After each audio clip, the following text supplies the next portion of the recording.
April 12th, 1945, Harz Mountains, Germany. Obergefreiter Klaus Steiner pressed himself against the cold stone of a collapsed farmhouse, gripping his Panzerfaust 60 with white-knuckled hands. Through the smoke and dust of the advancing American column, he could see a Sherman tank grinding up the narrow village road exactly 80 meters away. Perfect range. The single-shot disposable weapon in his hands represented Germany's most desperate innovation, a tube and a warhead that any frightened teenager could fire to destroy a 30-ton tank.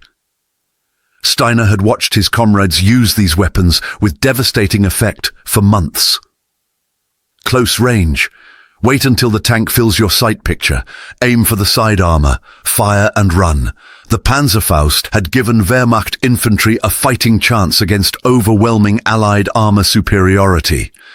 At 100 yards or less, it was a tank killer that required no extensive training, no complex maintenance, just courage and proximity to a multi-ton war machine. What Steiner didn't know, what German intelligence had failed to grasp, was that 400 meters behind that Sherman, an American soldier was already sighting in on his position through an optical scope. Staff Sergeant James Morrison of the 17th Airborne Division had spotted movement in the farmhouse ruins. He'd seen this pattern before, German infantry waiting in ambush with their disposable rocket launchers. But Morrison held a weapon that would redefine the balance of power in the final months of the European war. The 57mm M18 Recoilless Rifle could kill armor at ranges where the Panzerfaust was nothing more than an awkward tube. Morrison squeezed the trigger. The hypersonic crack of the M18's HEAT round covered 400 meters in less than a second. The farmhouse wall exploded in a shower of stone and dust. Steiner never fired his Panzerfaust. He never got the chance. The American weapon had engaged him from a distance he couldn't possibly match, eliminating the threat before he could close to effective range. This moment, repeated thousands of times across Germany in spring 1945, represented more than tactical superiority. It embodied the fundamental difference between German desperation and American innovation, between a weapon born of resource scarcity and one designed with industrial abundance, between a close-range gamble and a precision system that kept American soldiers alive by keeping them distant from danger. The story of these two weapons reveals how warfare's mathematics changed when American engineering met German improvisation. One side betting everything on courage and proximity. The other using technology and distance to minimize risk while maximizing lethality. By April 1945, German soldiers with Panzerfausts were discovering that courage at 100 yards meant nothing when death arrived from 400. The Panzerfaust was born from Germany's desperate circumstances in 1942. As Soviet T-34 tanks overwhelmed German positions on the Eastern Front and Tiger and Panther production couldn't match the numbers needed, Wehrmacht ordnance officers sought a weapon that could arm every infantryman against armor. The solution came from Dr. Heinrich Langweiler at HASAG, a munitions manufacturer in Leipzig. His team developed a brilliantly simple concept, a steel tube containing a shaped charge warhead propelled by a small gunpowder charge. The weapon required no rifling, no complex aiming mechanisms, no expensive manufacturing. It was warfare reduced to its crudest mathematics, a disposable pipe that threw an explosive charge at a tank. The first production model, designated Faustpatron, entered service in 1943. It could penetrate 140 millimeters of armor at 30 meters, enough to defeat most Allied tanks if fired at the side or rear. But the range was suicidal, requiring German infantry to let tanks approach within pistol shot before engaging. By late 1943, improved versions appeared. The Panzerfaust 30, named for its 30-meter effective range. Then the Panzerfaust 60, extending range to 60 meters, about 65 yards. Finally, the Panzerfaust 100 and 150 variants, reaching 100 and 150 meters respectively. German propaganda celebrated the Panzerfaust as the Volkssturm's vengeance weapon, giving old men and boys the power to stop Stalin's steel monsters. Training was minimal, deliberately so. Load the warhead onto the tube, lift the sight, aim at the tank's center mass, pull the trigger, discard the tube and run. The weapon weighed just 11 pounds loaded. A single soldier could carry multiple Panzerfausts. Hitler youth members as young as 14 were photographed with these weapons in the war's final months, sent to face T-34s and Shermans with tubes and shaped charges. The psychology behind the Panzerfaust was as important as its ballistics. Germany couldn't produce enough anti-tank guns or Panzerjäger vehicles, but they could stamp out millions of simple tubes and train entire divisions to use them in weeks. The Panzerfaust democratized tank killing, making every German soldier a potential tank destroyer. Between 1943 and 1945, Germany produced approximately 8.3 million Panzerfausts. This staggering number exceeded all German anti-tank gun production combined. The weapons were cheap, costing about 30 Reichsmarks each versus 20,000 for a Pak 40 anti-tank gun. The tactical doctrine was simple and brutal. German infantry would hide in ruins, forests, ditches, anywhere providing concealment until Allied tanks closed to point-blank range. The first shot killed the lead tank, blocking the road. Subsequent shots targeted the trapped vehicles from the sides. Then the infantry disappeared before overwhelming Allied firepower could respond. This ambush warfare proved devastatingly effective when executed properly. On the Eastern Front, entire Soviet tank columns were destroyed by Panzerfaust-armed infantry in urban combat. At Stalingrad, in the Battle of Berlin, in Hungary, the cheap disposable weapons claimed thousands of armored vehicles. But the Panzerfaust had fundamental limitations that German propaganda never acknowledged. Its maximum effective range of 100 meters for even the latest variants meant soldiers had to expose themselves to overwhelming danger. Tank machine guns, accompanying infantry and artillery, made close approaches often suicidal. The weapon's accuracy decreased dramatically beyond 60 meters. The unguided rocket followed a ballistic arc that required significant lead on moving targets. Wind affected the flight path noticeably. 100 meters hitting a moving tank required either exceptional skill or luck. Most critically, the Panzerfaust was a single-shot weapon. After firing, the soldier held an empty tube. If the shot missed or failed to penetrate, or if multiple tanks approached, the infantryman was defenseless. The weapon's backblast was substantial, creating a 10-meter danger zone behind the firer. This massive signature immediately revealed the shooter's position to every enemy in the area. The cloud of smoke and dust from the propellant charge marked the location like a beacon, inviting return fire from tank guns, machine guns, and artillery. German tankers fighting against American forces equipped with Panzerfausts learned these limitations intimately. They developed counter-tactics, maintain distance, use machine gun fire to suppress suspected ambush positions, advance with infantry clearing buildings and hedgerows, never let a damaged tank block the road where others can't maneuver around it. American armored forces added their own innovations. They welded extra armor plates to vulnerable tank sides. They mounted more machine guns to suppress infantry at distance. They developed combined arms tactics where infantry, artillery, and armor worked together to deny German soldiers the close-range opportunities Panzerfausts required. By early 1945, the Panzerfaust's psychological impact exceeded its tactical effectiveness against American forces. Yes, tanks were destroyed. Yes, crews died in horrible fires when shaped charges penetrated, but the Americans kept coming. For every Sherman destroyed by a Panzerfaust ambush, 3 more arrived the next day. The industrial mathematics that had doomed Germany couldn't be altered by disposable rocket launchers. The Americans lost tanks to Panzerfausts and replaced them faster than Germany could produce the weapons. This was the cruel arithmetic of total war. German courage and German innovation couldn't overcome American abundance.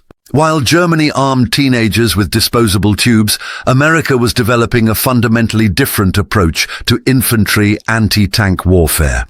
The 57mm M18 Recoilless Rifle embodied American engineering philosophy: precision over improvisation, reusability over disposability, and lethal range over suicidal proximity. The weapon's genesis lay in American observations of German recoilless rifle experiments in the 1930s. When World War II began, the U.S. Army Ordnance Department tasked several teams with developing practical, recoilless weapons. The breakthrough came from designers who solved the fundamental problem: how to eliminate recoil while maintaining accuracy and power. The solution was elegant. Traditional artillery recoiled because all the propellant gases pushed the projectile forward, creating an equal and opposite force pushing the gun backward. Recoilless rifles vented approximately half the propellant gases backward through a venturi nozzle, balancing the forces and eliminating recoil. This allowed a powerful weapon to be man-portable. The M18 fired a 57mm HEAT round, the same caliber as the effective M1 anti-tank gun, but weighed only 45 pounds compared to the gun's 2,800 pounds. A two-man crew could carry it anywhere infantry could go, set up in seconds, and engage targets at ranges the Panzerfaust couldn't approach. The technical specifications told the story of American engineering sophistication. The M18's effective range against armor was 450 meters, roughly 490 yards. Beyond that, trajectory drop and velocity loss reduced penetration. But the weapon remained capable of harassing fire out to 4,500 meters. The 57mm heat round could penetrate 3 inches of armor at maximum range, sufficient to defeat the side armor of most German tanks. At closer ranges, penetration exceeded 4 inches, enough to threaten even heavy armor from the flanks. The weapon featured a precision optical sight calibrated for multiple ranges. Gunners could engage targets with first-round accuracy at 400 meters, something impossible with the Panzerfaust's crude iron sights and ballistic arc. The M18 was a rifle in the true sense, with rifling imparting spin stabilization to the projectile. This dramatically improved accuracy compared to unguided rockets. American crews trained extensively on the M18, learning range estimation, lead calculation for moving targets, and rapid reload procedures. Unlike the Panzerfaust's minimal training requirement by necessity, the M18 required skilled operators. But American training infrastructure could produce those skills. 3-man crews typically operated the weapon, though 2 could manage in emergency. The gunner aimed and fired. The loader handled ammunition. The 3rd man served as spotter and security. This crew-served approach provided redundancy and faster engagement cycles. The M18's reloadability was its decisive advantage over the Panzerfaust. After firing, the crew simply opened the breech, removed the spent casing, loaded a new round, and was ready to fire again in seconds. A well-trained crew could achieve 5 rounds per minute sustained fire, limited primarily by the need to reacquire targets after each shot's dust and smoke cleared. Compare this to the Panzerfaust's single shot, after which the soldier either picked up another disposable weapon if available or became a helpless spectator. The psychological impact on crew morale was profound. Soldiers armed with reloadable weapons felt confident engaging multiple targets. They could adjust fire, observe hits, and correct their aim. Panzerfaust operators knew they had one shot, and if it missed or the range was wrong, they were likely dead. This difference affected tactical decisions. 18 crews would engage targets at long range, knowing they could follow up with additional shots. Panzerfaust operators had to ensure perfect conditions before exposing themselves, often letting opportunities pass while waiting for ideal range and aspect. The M18's development reflected American industrial capacity. Thousands were produced for both the European and Pacific theaters. Each weapon required precision manufacturing. The rifled barrel had to be perfectly straight. The breech mechanism needed exact tolerances. The Venturi nozzle required careful design to properly balance recoil forces. This complexity meant the M18 cost significantly more than a Panzerfaust. But America could afford quality over quantity. Germany couldn't. By early 1945, the M18 was standard issue to American airborne and infantry units. The 17th Airborne Division that dropped at Wesel carried them. The 82nd and 101st Airborne had them at the Bulge. Infantry divisions in the final drive through Germany relied on them for immediate anti-armor response without waiting for tank destroyer support. The weapon proved particularly valuable in the urban fighting that characterized Germany's final defense.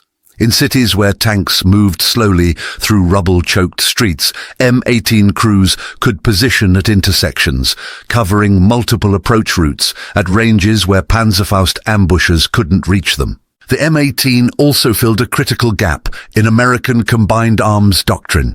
Tank destroyers and towed anti-tank guns provided long-range firepower, but couldn't accompany infantry into close terrain. Bazookas offered man-portable anti-armor, but with limited range and penetration.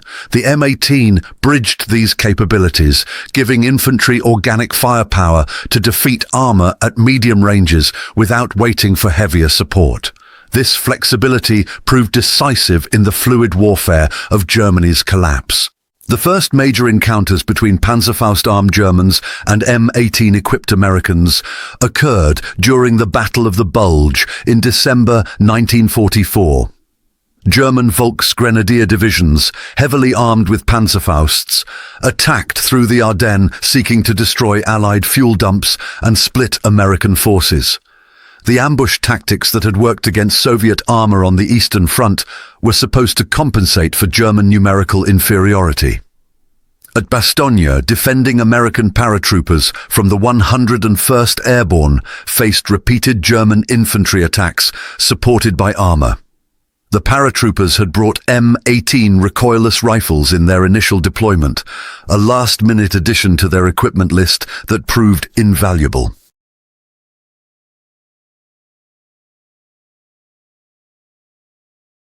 On December 21st, near Bastogne's perimeter, a German attack featured Panther tanks supporting Volksgrenadiers. The Americans let the force close to 350 meters before M18 crews opened fire. The first round struck a Panther's side armor, penetrating and igniting ammunition. The remaining tanks halted, unable to identify the threat source through morning fog. M18 crews fired 6 more rounds in rapid succession, destroying another Panther and damaging a third before German infantry could close to Panzerfaust range. The engagement lasted less than 2 minutes. American paratroopers suffered no casualties. The German attack collapsed. This pattern repeated throughout the Bulge. German forces trained for close-range ambushes found themselves engaged at distances where their Panzerfausts were useless. American infantry armed with M18 could engage armor from defensive positions, eliminating threats before they could close to danger range. The psychological impact on German soldiers was significant. They had been told the Americans were soft, dependent on their tanks, vulnerable to determined infantry assault. Instead, they discovered American infantry could kill armor at ranges German doctrine considered safe from infantry weapons. By January 1945, as American forces counterattacked following the Bulge, the tactical advantages of the M18 became even more apparent. In the Hürtgen Forest, the Ardennes, and along the Roer River, American infantry pushed forward through terrain ideally suited for Panzerfaust ambushes, but M18 crews provided overwatch, covering avenues of approach and engaging any German armor or anti-tank positions at long range. German after-action reports captured after the war referenced American long-range Panzerschrecks with concern. They had identified the M18 as a significant threat, but lacked effective counters. German soldiers armed with Panzerfausts couldn't engage M18 positions without closing to suicidal range under observation. The crossing of the Rhine in March 1945 demonstrated the M18's versatility. At Remagen, where the Ludendorff Bridge was captured intact, American engineers fortified the eastern bridgehead against expected German counterattacks. M18 crews, positioned in the hills overlooking approach routes, provided anti-armor overwatch for the vulnerable bridge. German attacks materialized using both armor and Panzerfaust armed infantry. The M18S engaged armor at long range, while machine guns and rifles suppressed the infantry. German forces never closed to Panzerfaust range of American positions. During the airborne assault across the Rhine, Operation Varsity on March 24th, the 17th Airborne Division's M18s proved their worth in the chaos of airborne operations. Paratroopers traditionally were vulnerable to armor counterattacks until heavier weapons arrived by glider or ground link-up, but the M18 could be broken down for airdrop, then quickly assembled on the ground. Within hours of landing, American paratroopers had multiple M18 operational, providing immediate anti-armor capability. German attempts to crush the airhead with armor failed when M18 crews knocked out several tanks at long range, forcing German commanders to commit infantry without armored support. The final month of the war saw the most extensive use of both weapons as Germany mobilized every available resource for final defense. Volkssturm units, armed almost entirely with Panzerfausts, defended cities and towns across Germany. These formations, composed of old men and boys with minimal training, relied on the Panzerfaust's simplicity and lethality. American forces approaching German cities faced a tactical nightmare. Every building could hide Panzerfaust operators. Every street corner was a potential ambush. Urban warfare typically favored defenders, especially with cheap, effective anti-armor weapons. But American tactics evolved to neutralize the Panzerfaust threat. Infantry armor teams would advance with M18 crews in overwatch positions, covering likely ambush sites. When movement revealed a Panzerfaust operator or defensive position, M18 fire would suppress or destroy it from beyond response range. Artillery and airstrikes would prep suspected positions. Tanks would fire into buildings with machine guns before infantry approached. This systematic, careful advance minimized American casualties while grinding down German resistance. In the Battle for Nuremberg during April 1945, the tactical dynamic played out across an entire city. German defenders used Panzerfausts from buildings, cellars, and rubble piles to ambush American armor in the narrow streets. But American infantry, supported by M18 crews, cleared buildings methodically. M18S would fire through windows and walls at suspected positions, their HEAT rounds devastating even behind cover. The ability to reload and continue firing gave M18 crews sustained firepower that Panzerfaust operators couldn't match. A single M18 position could suppress an entire block, engaging multiple threats in sequence. The statistics from Germany's final battles revealed the effectiveness disparity. While Panzerfausts destroyed significant numbers of Allied vehicles, the loss rates for M18-equipped units were notably lower than formations relying solely on bazookas. The longer engagement range meant M18 crews could destroy threats before those threats could respond. Equally important, M18 crews suffered fewer casualties. Engaging at 400 meters instead of 100 yards meant enemy machine guns, infantry, and artillery had much harder time targeting the anti-tank teams. German gunners trying to suppress M18 positions often couldn't even identify their location through smoke and distance. One engagement near the Elbe River in mid-April illustrated the weapons' contrasting philosophies.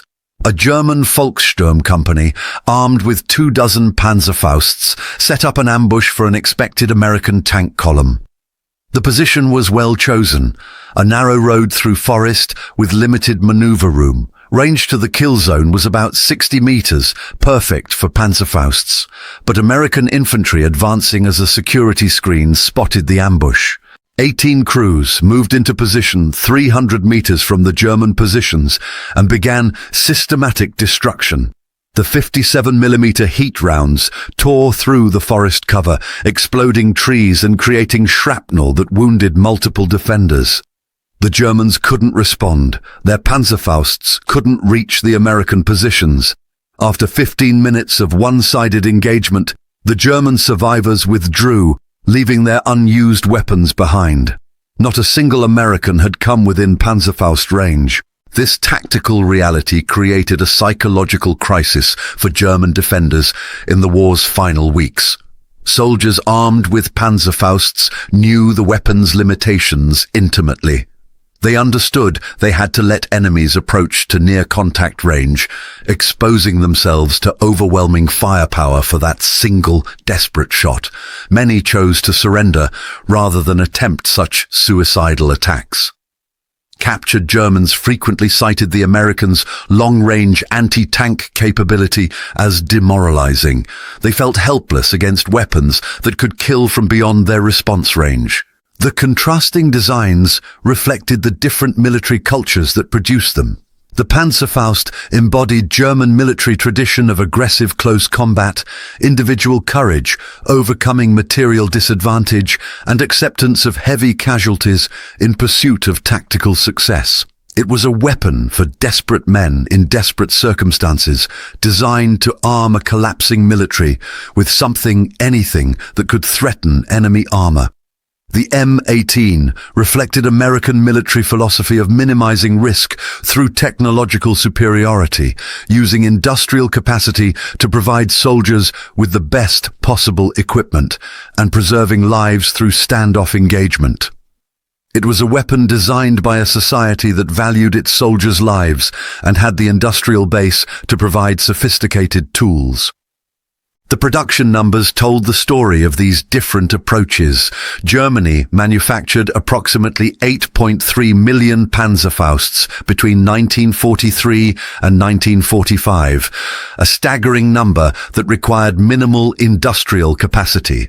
The simple design used stamped steel tubes, basic propellant, and shaped charge warheads that didn't require precision manufacturing. Multiple factories across Germany and occupied territories churned them out. Even as Allied bombing devastated German industry, Panzerfaust production continued using dispersed workshops and slave labor. The weapons represented Germany's only option. Mobilize the entire population with cheap, simple weapons and hope courage could offset material disadvantage. American production of the M18 was more limited, approximately 2,300 units manufactured during the war. But this reflected different priorities. America didn't need millions of disposable weapons. They had tanks, tank destroyers, artillery, and air support. The M18 filled a specific niche, providing infantry with reloadable, accurate, long-range anti-armor capability. Each M18 required skilled manufacturing. The rifled barrel had to meet exacting standards. The breech mechanism needed precision machining. The optical sights required careful assembly. But American industry could produce quality without compromising quantity where needed. The ammunition situation further illustrated the contrast. Each Panzerfaust was a complete system, warhead and launcher together. Logistics involved distributing millions of bulky tubes. German supply units struggled to keep Panzerfausts available at the front as transportation networks collapsed under Allied bombing. Soldiers often had to scavenge weapons from destroyed positions or dead comrades. The M18 used separate ammunition, 57mm HEAT rounds that were compact, easy to transport, and could be stockpiled. American supply lines ensured M18 crews never lacked ammunition. A single jeep could carry hundreds of rounds for multiple weapons. The logistical advantages of reloadable weapons compounded their tactical superiority. German intelligence was fully aware of the M18's capabilities by early 1945. Captured weapons were tested extensively at proving grounds. Reports noted the superior range, accuracy, and reloadability. But German industry couldn't respond. They lacked the resources to develop comparable systems. Even if designs existed, manufacturing capacity didn't. Germany was reduced to producing what they could with what remained, which meant more Panzerfausts and little else. The final irony was that Germany had pioneered recoilless rifle technology in the 1930s, with weapons like the Leichtgeschütz 40. But these early systems were complex, expensive, and produced in small numbers. As the war turned against Germany, resources flowed to simple, cheap weapons that could be manufactured in vast quantities. The sophisticated German engineering that might have produced weapons superior to the M18 instead created disposable tubes for a losing cause. By the war's end, German soldiers understood this disparity intimately. Captured prisoners consistently expressed admiration for American equipment quality. They noted the irony of being armed with single-shot weapons, while Americans had reloadable systems. Many acknowledged that American soldiers were better equipped than German officers had been in 1939. The psychological impact extended beyond the battlefield. German civilians watching the final battles saw their defenders armed with crude tubes facing Americans with sophisticated weapons. The contrast reinforced the reality of defeat. Germany's vaunted technical superiority had become a memory. The nation that had pioneered rocketry, jet aircraft, and advanced armor was reduced to arming teenagers with disposable pipes. Post-war analysis by both American and German military historians confirmed the M18's tactical superiority. While the Panzerfaust could kill armor effectively at close range, the M18's combination of range, accuracy, and reloadability made it the more effective weapon system. American infantry casualties from Panzerfaust attacks were relatively low considering the weapon's prevalence, largely because M18 crews and supporting arms could engage threats at standoff range. The weapon's operational lifespans also differed dramatically. Panzerfausts disappeared with Germany's surrender. The single-use design left nothing to preserve. Most were destroyed, abandoned, or captured by Allied forces who saw little value in disposable rocket launchers. The M18, however, continued American service through Korea and beyond.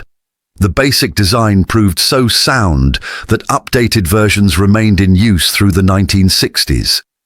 This longevity reflected the weapon's quality design and continuing tactical relevance. The lessons learned from the Panzerfaust versus M18 confrontation influenced post-war infantry anti-armor development.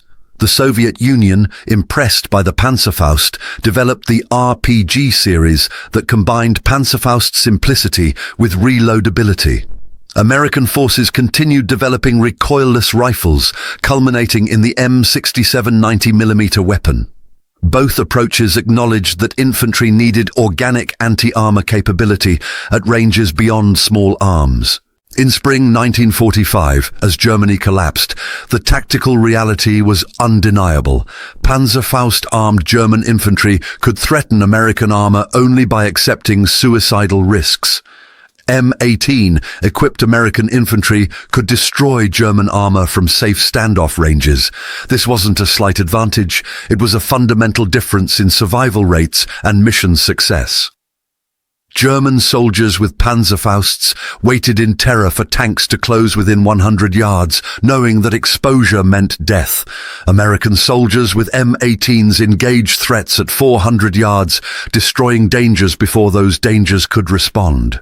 The mathematical certainty of this imbalance demoralized German forces.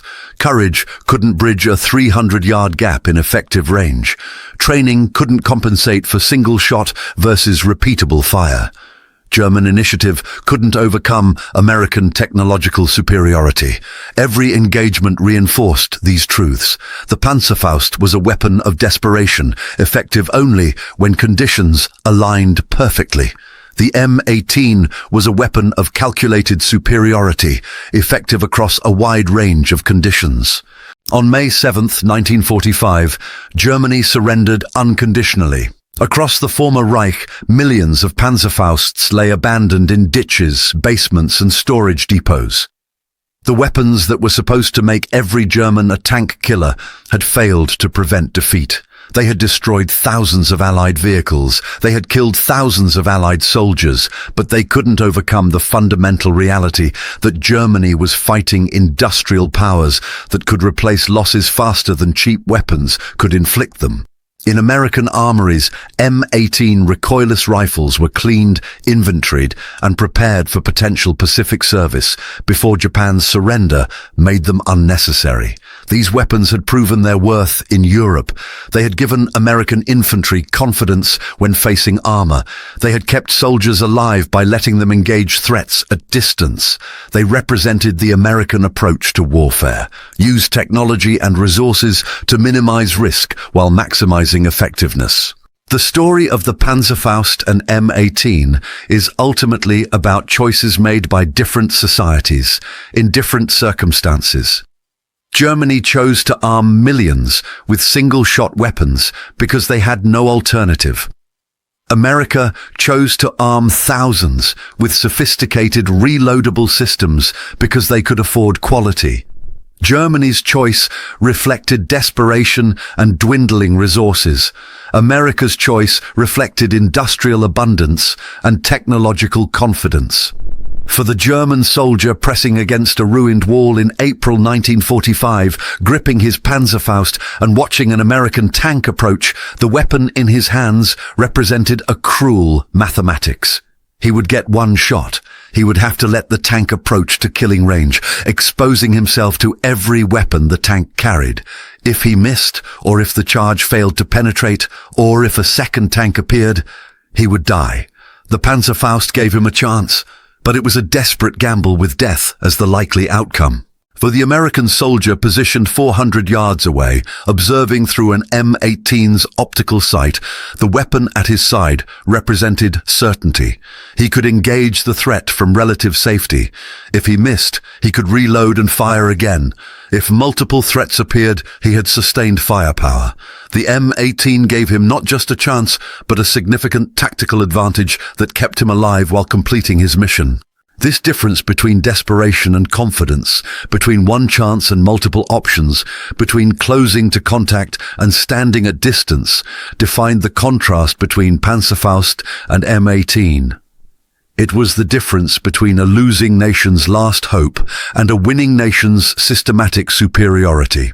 Germany hit at 100 yards because that was all their desperation could achieve. America killed at 400 because their abundance allowed it. The 300-yard gap between these ranges was filled with all the industrial, technological, and tactical advantages that had doomed Germany from the start. By the war's end, that gap had proven unbridgeable, measured not just in yards, but in lives saved, battles won, and the final verdict of history.